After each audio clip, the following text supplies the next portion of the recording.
प्रिय जोधपुर वासियों, नमस्कार। जैसा कि आप सभी को विदित है कि पिछले लंबे समय से हम सब लोग मिलके कोरोना के खिलाफ लड़ाई लड़ रहे हैं।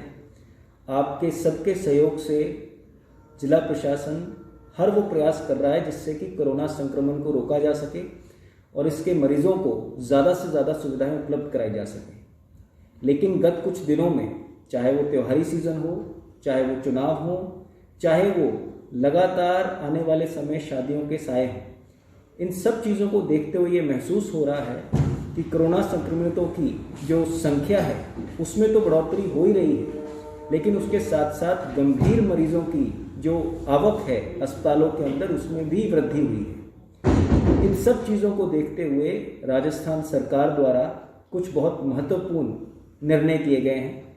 उसमें सबसे पहले जोधपुर शहर के अंदर जो नाइट कर्फ्यू की बात आ रही है, मेरा आप सबसे अनुरोध रहेगा कि आप इस कर्फ्यू की अक्षरशः पालना करें। 7 बजे सभी प्रतिष्ठान बंद कर दिए जाएं और 8 बजे से लेके सुबह 6 बजे तक हमें इस कर्फ्यू की अक्षरशः पालना करनी है। इसके साथ साथ आप सब जानते हैं कि आने वाला समय शादियों का एक सीज़न रहेगा। 25 से लेके 11 दिसंबर तक ये शादियों का जो सीज़न है, इसमें हम लोगों को बहुत सोच समझ के और बहुत एहतियात बरतते हुए आगे बढ़ना है।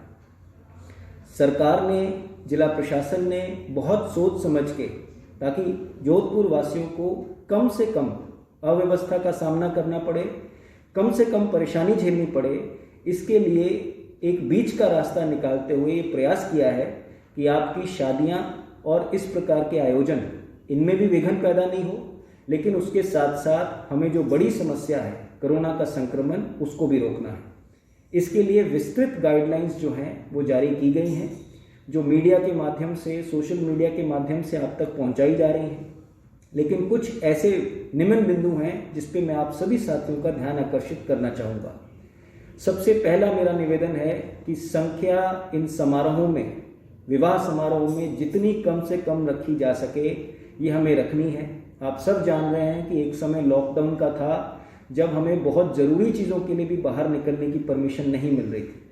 आज भले ही अनलॉकिंग हो गई है, लेकिन संक्रमण बहुत ज़्यादा बढ़ चुका है। विवाह शादियों के अंदर जो परमिशन मिल रही है उसका मतलब कतई ये नहीं है कि यहाँ पे कोरोना संक्रमण कम हो रहा है। ये इसलिए दी जा रही है ताकि आप लोगों को समस्या का सामना नहीं करना पड़े।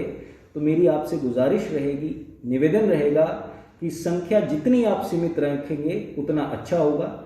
ज़्यादा से ज़्यादा जो संख्या है वो मात्र 100 है, उससे ज़्यादा किसी भी प्रकार से संख्या नहीं जाए।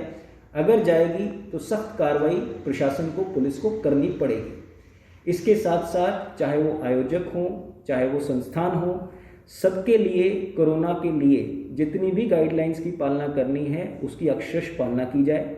चाहे वो थर्मल स्कैनर्स की बात हो, चाहे वो केटरिंग करते समय सभी प्रकार की सैनिटाइजेशन की बात हो, विवाह स्थल के ऊपर सैनिटेशन की बात हो, ये सभी चीज़ें हमने विस्तृत बताई हैं। मेरा आपसे अनुरोध रहेगा कि विवाह समारोह या किसी भी प्रकार की एप्लीकेशन आपकी कम से कम 3 दिन पहले प्रशासन को, निगम को, पुलिस को उसकी कॉपी पहुंचनी चाहिए। हम लोग प्रतिदिन शाम को 5 बजे तक इन सभी प्रकार के आयोजनों की सूची बनाएंगे। आप सभी जो भी आयोजक होंगे, जो संस्था प्रधान होंगे, उन सब लोगों को इस सूची में ज़रूर अपनी सूचना पहुंचानी है। उस सूचना को हम लोग प्रशासनिक और पुलिस के अधिकारियों से साझा करेंगे और उस सूची के अलावा अगर कोई भी कार्यक्रम होता पाया जाता है बिना जानकारी के, तो हमें मजबूरन उनके खिलाफ कार्रवाई करनी पड़ेगी। मेरा आप सबसे निवेदन रहेगा कि आने वाले कुछ दिन पूरे जोधपुर शहर के लिए, पूरे जोधपुर ज़िले के लिए बहुत ही चैलेंजिंग है। इस समय पे हमें एहतियात बरतते हुए एक बीच का रास्ता निकालना है और प्रयास करना है कि कम से कम अव्यवस्था हो, लेकिन संक्रमण को कैसे रोका जा सके उसके लिए आप सभी लोगों का सहयोग जिला प्रशासन को चाहिए। मैं पूरी उम्मीद करता हूँ, आशा करता हूँ कि जैसे अभी तक आप सभी ने हमारा सहयोग किया है, आने वाले समय में इसी प्रकार से सहयोग होगा और हम कोरोना को इसी प्रकार से नियंत्रण करने में और बेहतर तरीके से प्रयास कर पाएंगे। धन्यवाद। जय हिंद।